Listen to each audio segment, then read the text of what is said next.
Greetings, Broadway Church Online.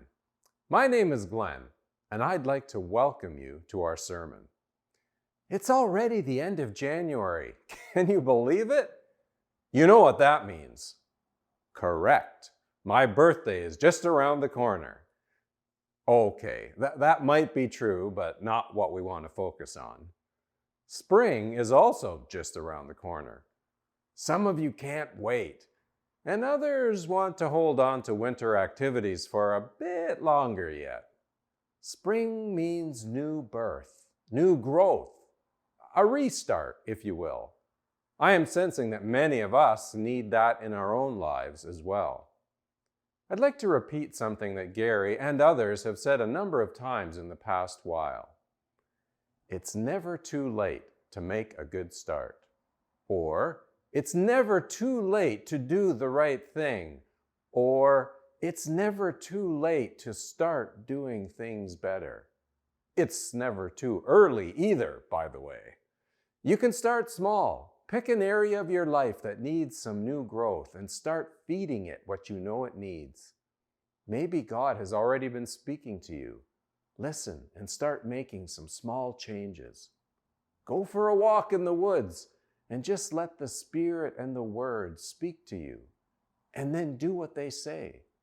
You'll be surprised how a small start can turn into something much bigger in time. Here's what I'd like you to do today. After I have a short prayer, I'd like you to pause this recording and take some time to ask God to specifically show you where He wants you to make a new start. Then listen to the sermon and listen for what God says to you. Let's pray.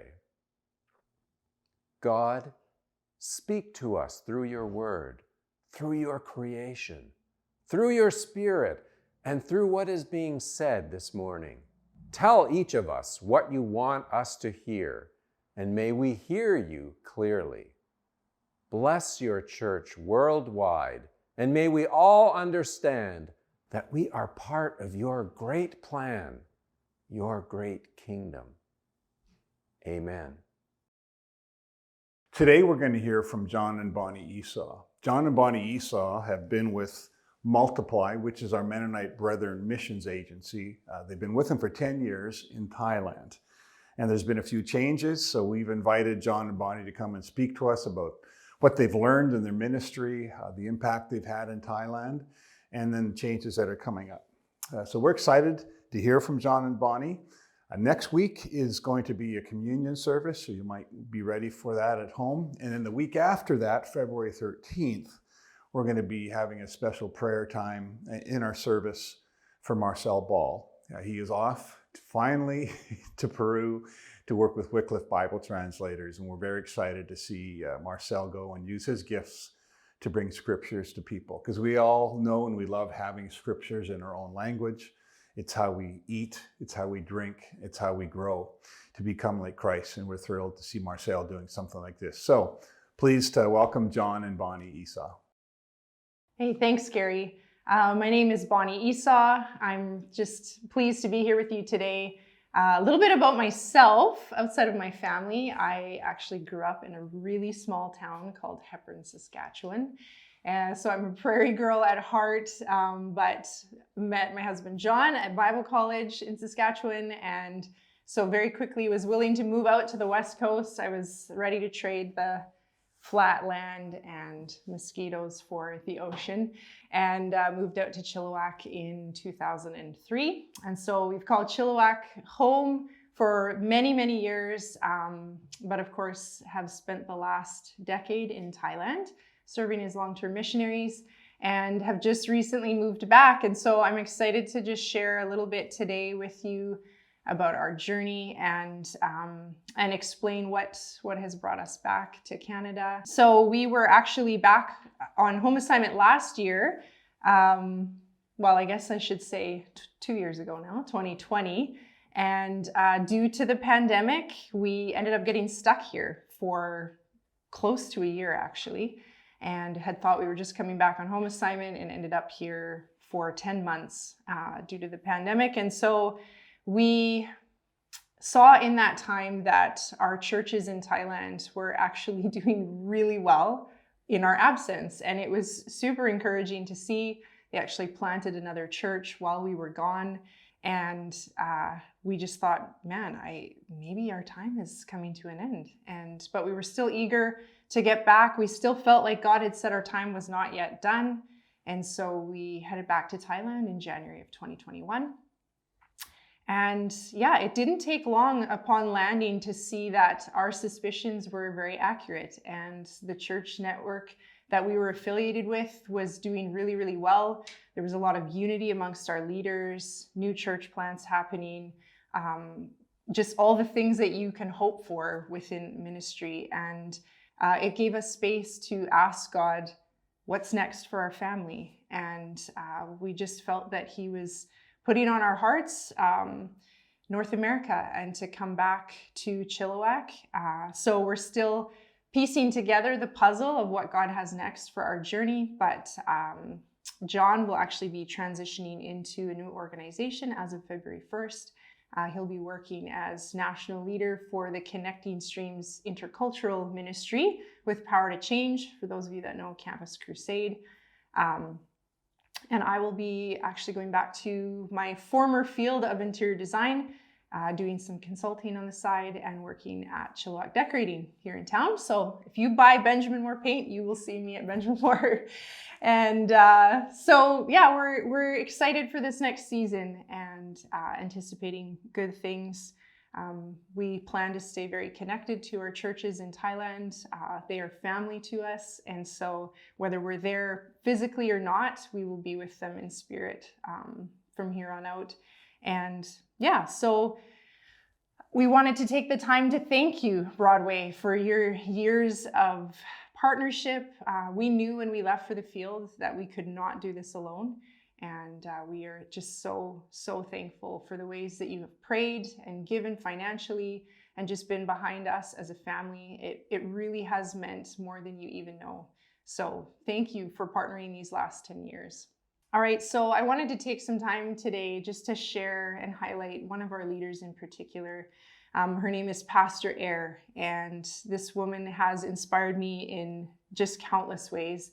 I had the privilege of working with her in this last year of our ministry in Thailand. A little bit of her backstory: she was abandoned by her father at a very young age. And in her teenage years, her mom got very ill and ended up passing away.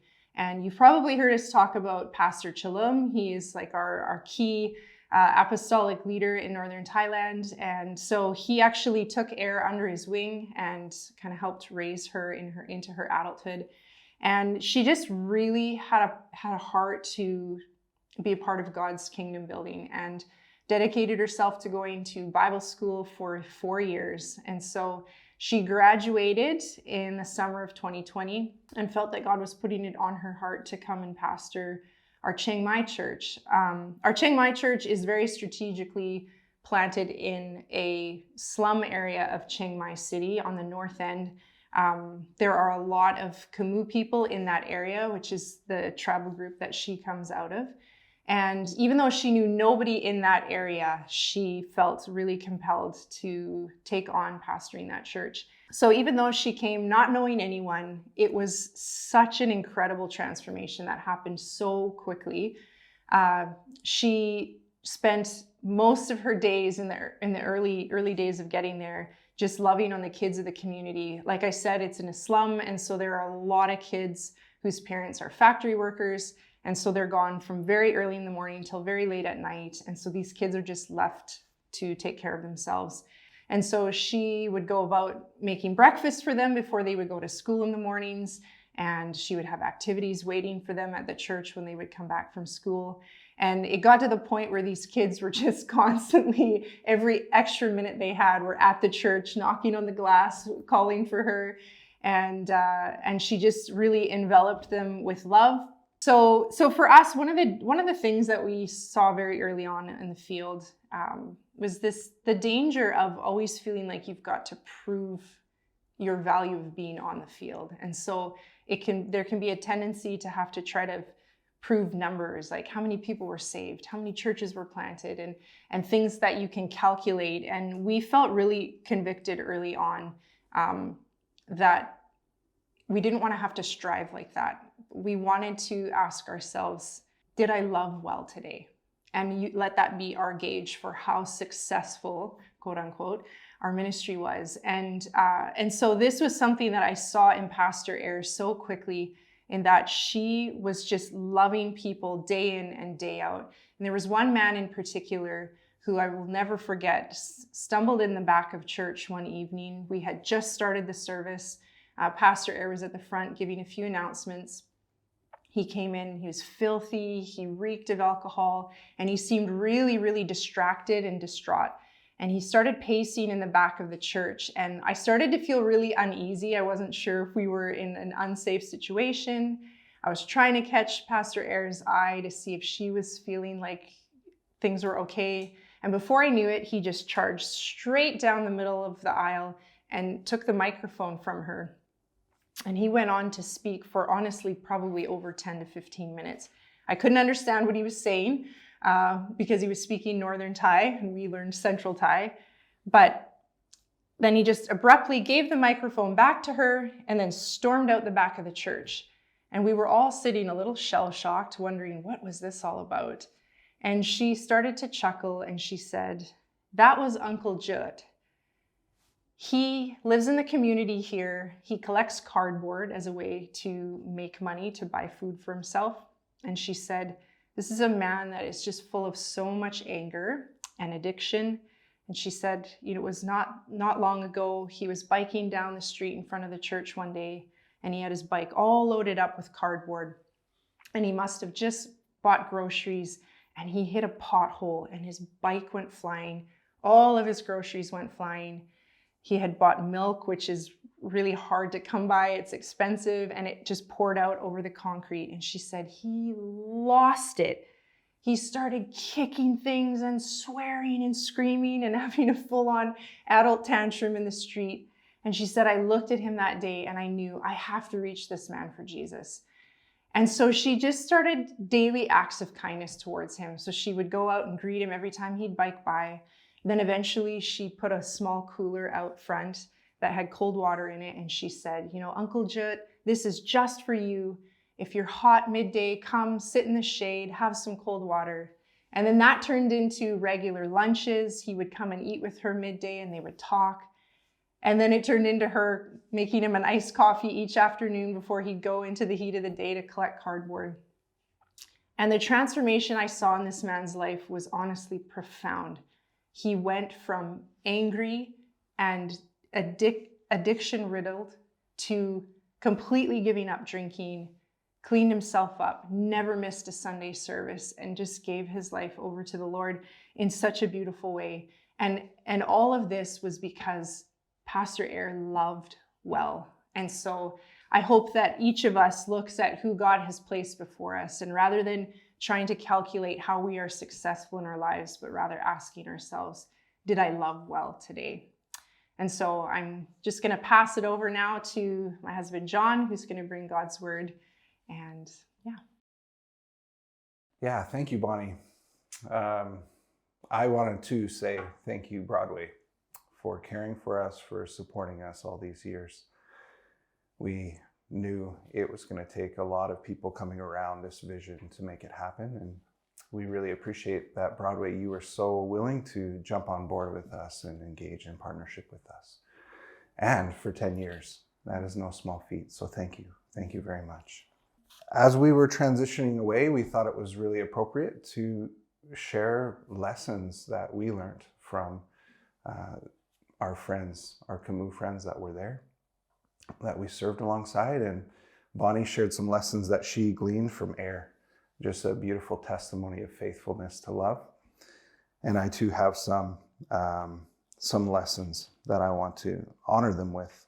I often thought about the cost of discipleship, and my mind always went to that Luke 14 passage that Jesus is explaining the cost of following him, and he outlines an analogy around building a building and who goes and builds a building without counting the cost first, because if you don't have enough, if you get to finish the foundation and cannot go further, you look like a fool to everyone around you. And he goes into a king as well who won't go to war unless he counts the men he has and weighs whether he can win or not.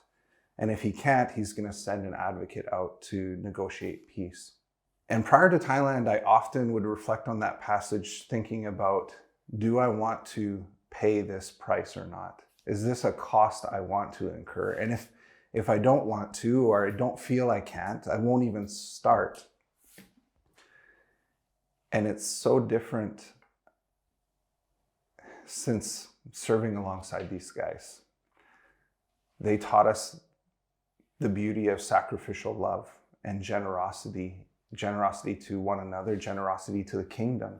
And after serving with them, I go back to this passage, and Jesus actually says, whoever does not bear his own cross and come after me cannot be my disciple.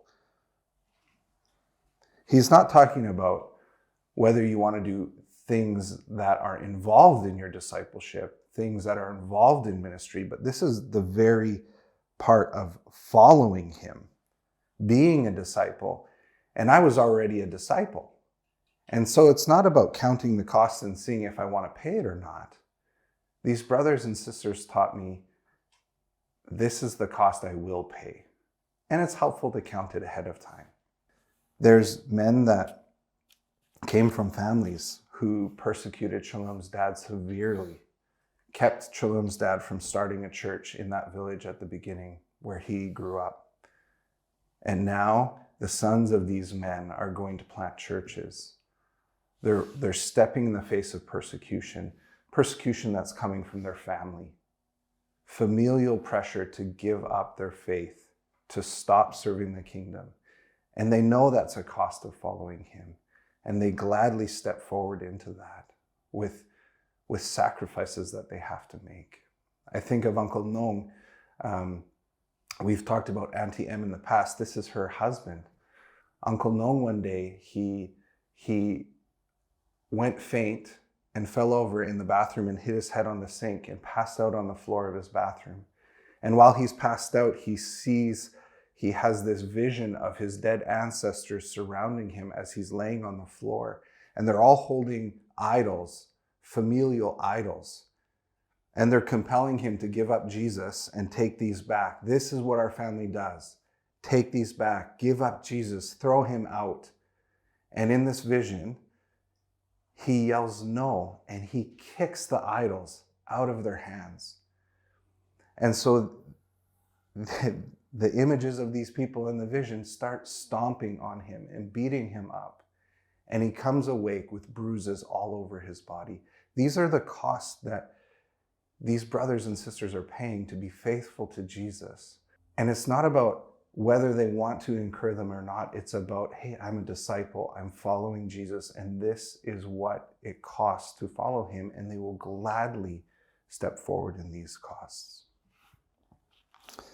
Another lesson that came to mind was pretty apt, because in talking with Gary, he said, you're in a sermon series on lessons from nature. And my mind went to a time where I was with Shalom driving through the Fraser Canyon, and we're talking about idioms. He's saying, hey, why don't you teach me some English idioms? And so I'm teaching him a few. And I ask him, why don't you teach me some more Thai idioms? And he says, Sua son lep. And I pause, because it means tiger that retracts his claws. And I had no idea how this could be an idiom. I had no idea where it was going. So I said, Shalom, please explain this more to me. I want to understand this. And Shalom says, well, you know tigers, Jon. I said, yeah. A tiger is a powerful animal, strong. And if you are face to face with a tiger and he has his claws out, he could kill you easily. But then you're with a tiger that has his claws retracted and pulled in. He's just a large cat. And he's playful. And you can interact with that tiger. I said, okay, I'm following you, but how is this an idiom?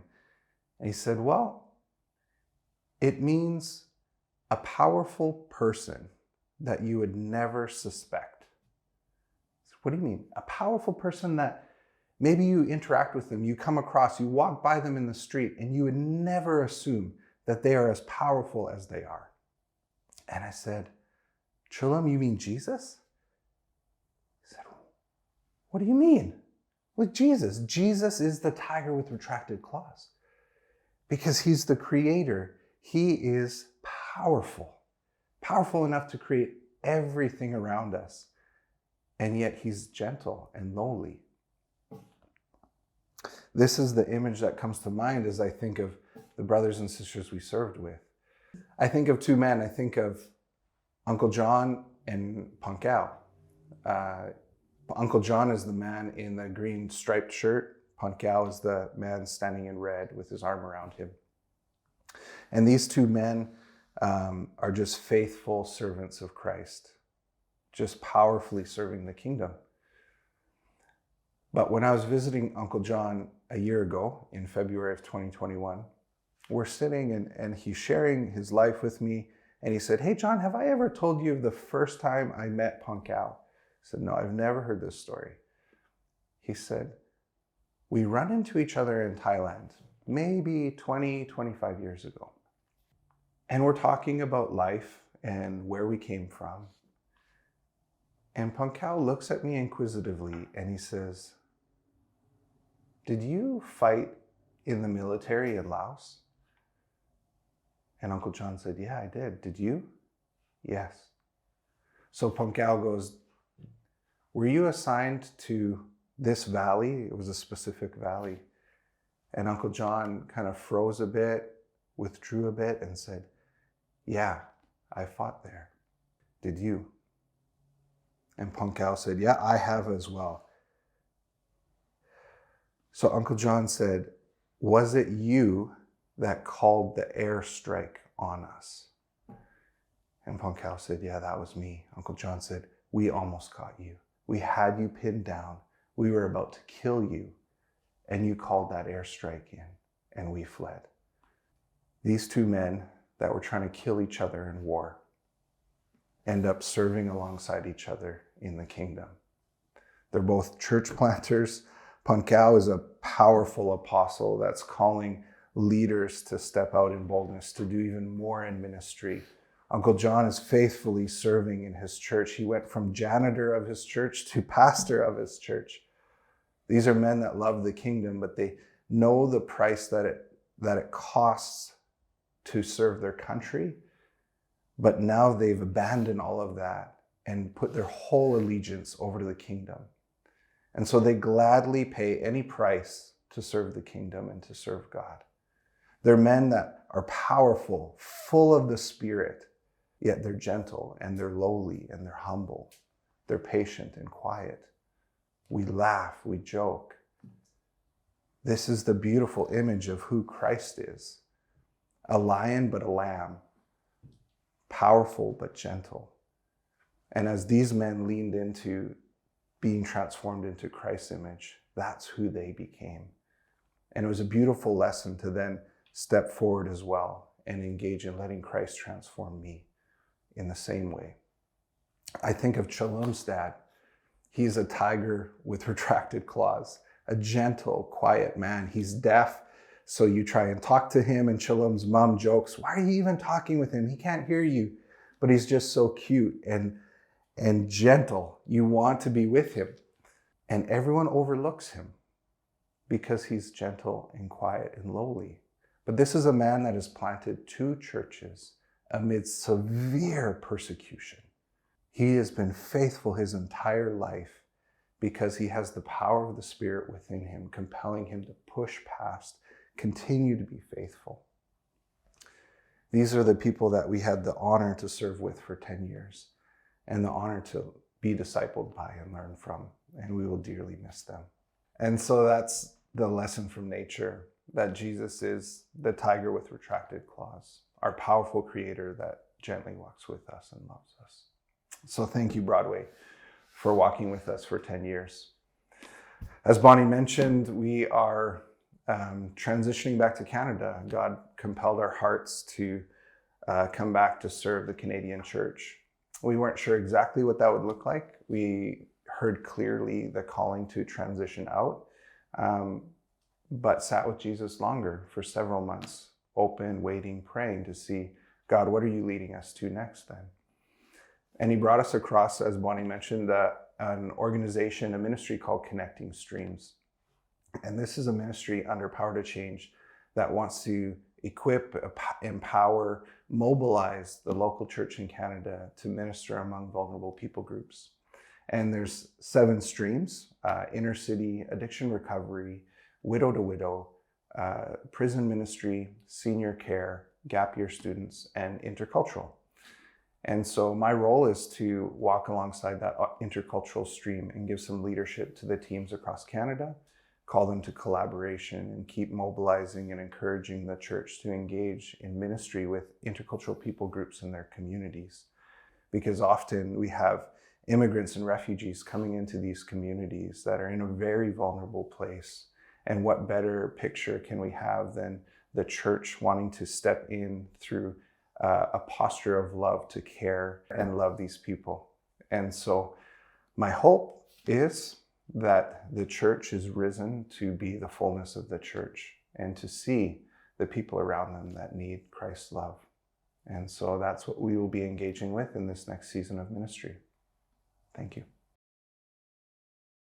Meditate on what you have heard and continue to listen for God's voice.